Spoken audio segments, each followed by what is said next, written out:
Кстати, пошли теперь, я очень извиняюсь, это не Швеция, я чувствую, какая-то холодная страна. Это, оказывается, Норвегия, я уточнила здесь у их представителей.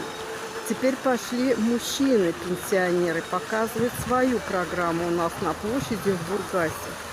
Вот чувствуется, европейцы такие, потому что они какие-то вот дисциплинированные, кстати.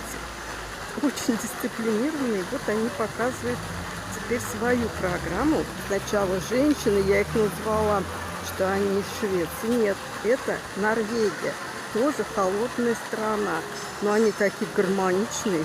Я вообще не знаю, свободные, прям дисциплинированные.